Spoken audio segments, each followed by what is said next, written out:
નમસ્કાર વિદ્યાર્થી મિત્રો. ધોરણ 11ની અંદર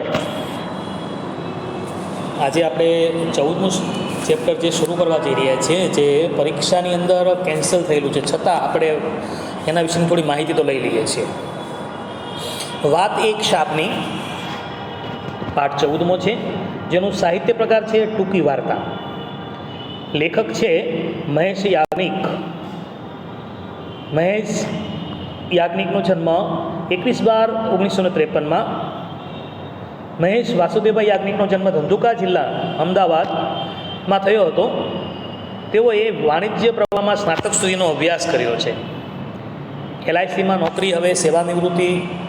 તેમણે 7 નવલિકા સંગ્રહ આપ્યા, નવલકથાઓ પણ લખી. તેમાં રેશમખંડ, ખેલંદો, વંશ વિચ્છેદ, છળકપટ જેવી લોકપ્રિય નવલકથાઓ આપી છે. વિવિધ સામયિકો અને વર્તમાનપત્રોના ખ્યાતનામ કટાર લેખક, કોલમિસ્ટ, કટાર લેખકને કોલમિસ્ટ કહેવામાં આવે છે. રેશમખંડ જેવી એમની યશ કલગી સમી નવલકથા ઉપરથી જ એ જ નામે હિન્દીમાં સિરિયલ પણ બનેલી 35 વાર્તાઓના સંગ્રહને ગુજરાત સાહિત્ય અકાદમી 2010નું તૃતીય પારિતોષિક પ્રાપ્ત થયેલું છે.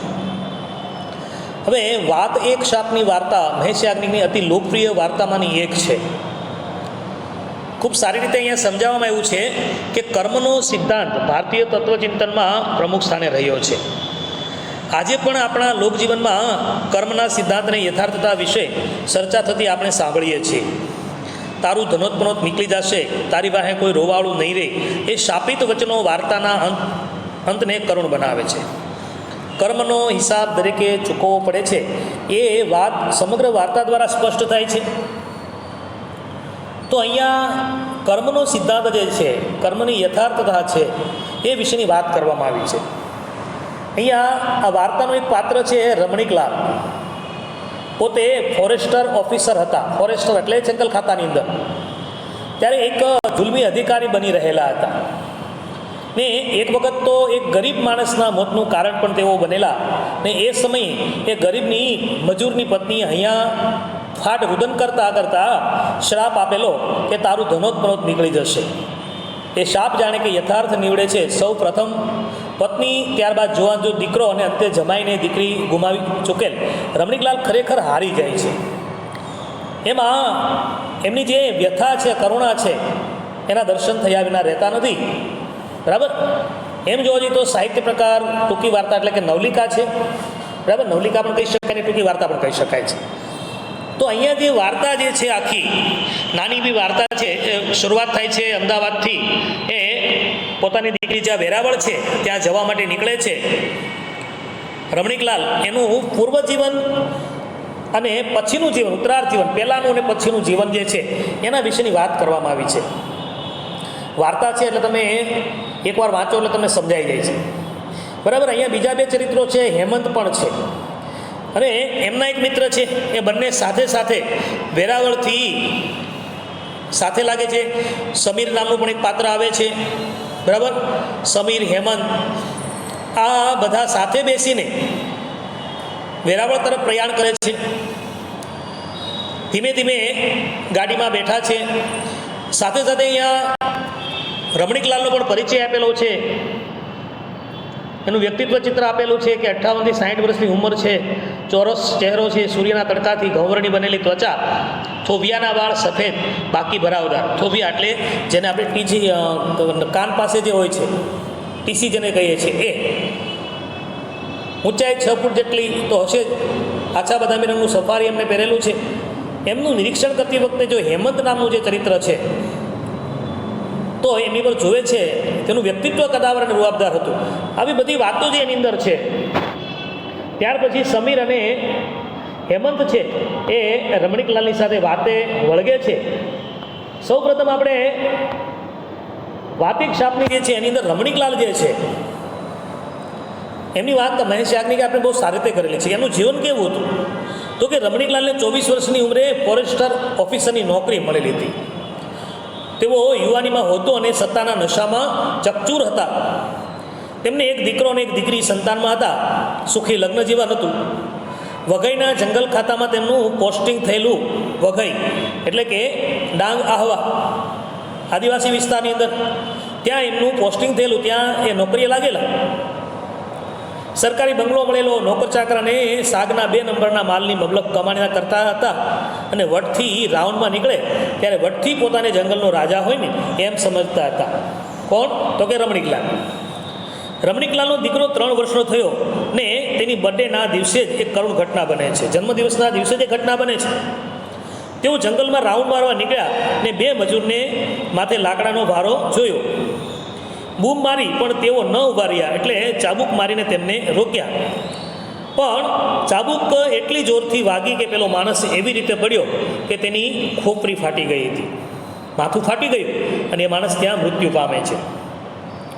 મૃત્યુ પામેલ મજૂરની પત્ની કેટલાક માણસો સાથે આવીને અહીંયા ફાટ રડવા લાગી અને તેને શાપ આપવા લાગી કે તારે દીકરીએ દીવો નહીં રહે, તારી આંખમાં રોઈ રોઈને પાણી ખૂટી જશે, મારા ઘરનું ગુજરાન હવે કેવી રીતે ચાલશે, એમ કહી જોશથી રડવા લાગે, જોરથી રડવા લાગે છે. હૈયું હચમચાવી દે એવું એનું રુદન તેઓ ક્યારેય ન ભૂલી શક્યા. તો એનું પૂર્વજીવન છે. કકળતી આંતરડીએ આપેલા શાપ જાણે કે સાચો પડે છે ને રમણીકલાલની પત્ની હાર્ટ એટેકથી મૃત્યુ પામે છે અને હૃદયરોગનો હુમલો આવે છે અને પત્ની પણ ત્યાં મૃત્યુ પામે છે.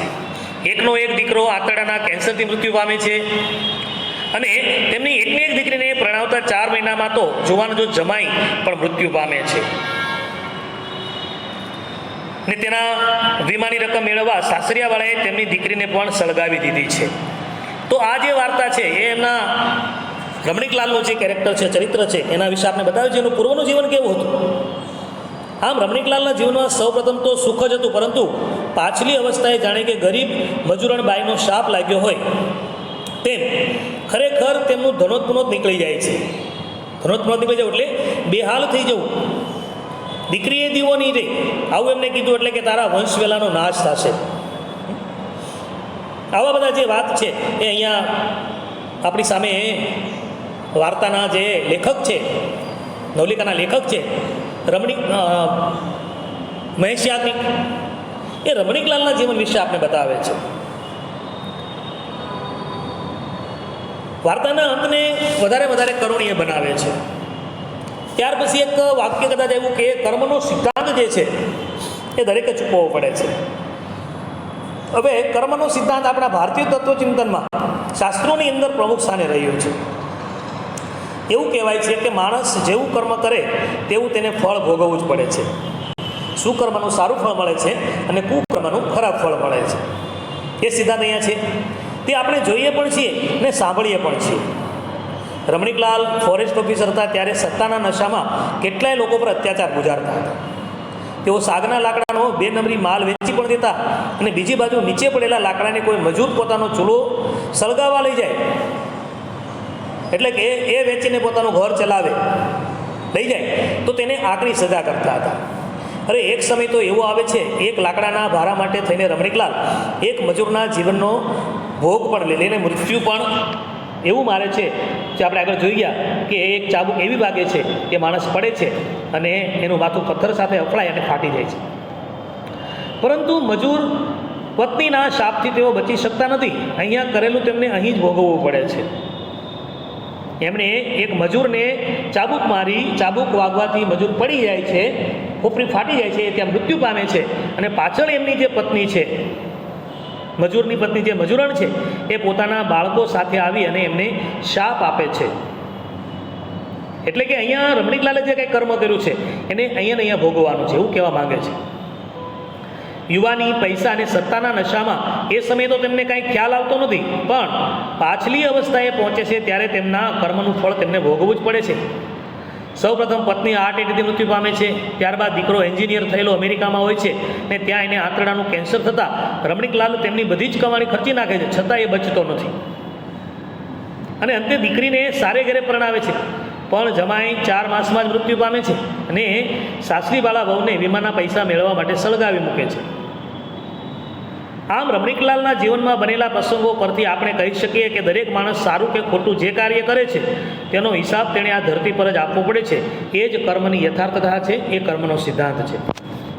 હવે રમણીકલાલ જ્યારે ચોકીદાર હતા તો ત્યારે એણે કેવું વર્તન કરેલું એ આ વાર્તાની અંદર કેન્દ્ર સ્થાને છે. આપણે આગળ જોઈએ કે રમણીકલાલ 24 વર્ષની વયે ફોરેસ્ટ ઓફિસરની નોકરી મળેલી, યુવાનીમાં હોદ્દાનો ખૂબ ગર્વ અનુભવતા, અમલદાર તરીકેની સત્તાનો તેમને ખૂબ નશો હતો. એમને સરસ મજાનો સરકારી બંગલો મળેલો, નોકર ચાકર અને વળી સાગના 2 નંબરના ધંધાથી ખૂબ જ કમાણી કારણે આકાશમાં ઉડતા હતા, વૈભવી જીવન જીવતા હતા. આખા જંગલમાં થાક જમાવતા હતા. રાઉન્ડ મારવા નીકળે ત્યારે જાણે કે જંગલનો રાજા નીકળ્યો હોય ને એવો એ દમામ દાખવતા હતા, રાખતા હતા. રમણીકલાલ અમલદાર હોવાથી પોતે 2 નંબરના લાકડાનો ધંધો કરતા, પણ જો જંગલના સામાન્ય મજૂરો નીચે પડી રહેલા ઝાખરા જેવા બળતણના લાકડા લઈ જાય તો તેણે એ સજા કરતા હતા. પોતે આખા ઝાડ કપાવી વેચી મારતા, પણ મજૂરને વીણેલું 1 લાકડું પણ ન લેવા દેતા ને લેતો એને ગુનો ગણી સજા કરતા.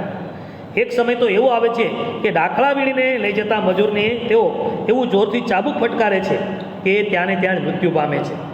આમ અમલદાર તરીકે રમણીકલાલ મજૂરો પર જુલમ ગુજારતા, સત્તાના નશામાં ભાન ભૂલતા ને કોઈ પણ વિચાર્યા વગર અમાનવીય જુલમ કરતા હતા. તો આ એ વાત છે એ આની અંદર કરેલી. મેં તમને આગળ કીધું એમ કે આ પાઠ જે આપણે છે એ પરીક્ષાની અંદર આ વર્ષે કેન્સલ કરેલો છે, એમ છતાં એના વિશેની થોડી ઘણી જે માહિતી આપણી પાસે હોય તો એ સારું રહે છે. રમણીકલાલના જીવનમાં જે કરુણતા વાપી જાય છે એની પણ અહીંયા આપણા જે લેખક મહેશ યાજ્ઞિક છે એને સારી રીતે આપણે સમજાવેલું છે. બરાબર, તો એ વાત અહીંયા કરેલી છે.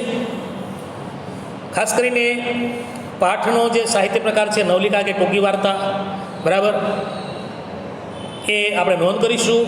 રમણીકલાલનો વ્યવસાય છે ફોરેસ્ટર ઓફિસ, જે જંગલ ખાતામાં નોકરી કરે છે. રમણીકલાલના પરિવારમાં પતિ પત્ની, 1 દીકરો અને 1 દીકરી હતા. આવી બધી નાની નાની જે વિગતો છે એ આપણે જાણીએ.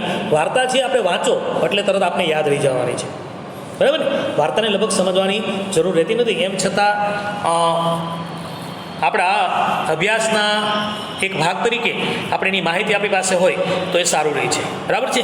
તો અહીંયા વાત એક શાપની છે ટૂંકી વાર્તા અથવા તો નવલિકા, એને આપણે પૂર્ણ કરીએ. તમારે એમના વિશેની જે નાની નાની વાતો છે અથવા તો જે કેરેક્ટરો, ચરિત્રો છે એ બધું, અને ખાસ કરીને કર્મનો હિસાબ દરેકે ચૂકવવો જ પડે છે. આ તો જીવનમાં પણ ખૂબ જ ઉપયોગી છે અને એ યાદ રાખવાનું, બરાબર. એ સાથે જ અહીંયા આપણે આ નવલિકાને કે ટૂંકી વાર્તાને પૂર્ણ કરીએ અને એમના જે કંઈ સવાલ જવાબ કે એક વાક્યના પ્રશ્નો છે, શબ્દાર્થો છે, રૂઢિપ્રયોગો છે, એની ઉપર બરાબર ધ્યાન આપજો, બરાબર. કેન્સલ થયેલો છે પણ આપણે તો એમને વાંચવો રહ્યું, અને આમ પણ વાર્તા છે તો વાંચીએ એટલે આપણે યાદ રહી જશે, બરાબર. અને વાર્તા બને ત્યાં સુધી આપણા ઘરે કોઈ પણ સભ્યો હોય ને તો એમની સાથે વાર્તા કરતાં જો શેર કરવામાં આવે તો એ આપણે યાદ રહી જતી હોય છે, બરાબર છે મિત્રો. તો અહીંયા વાત એક શાપની ટૂંકી વાર્તા એટલે કે નવલિકાને અહીંયા આપણે પૂર્ણ કરીએ. નમસ્કાર.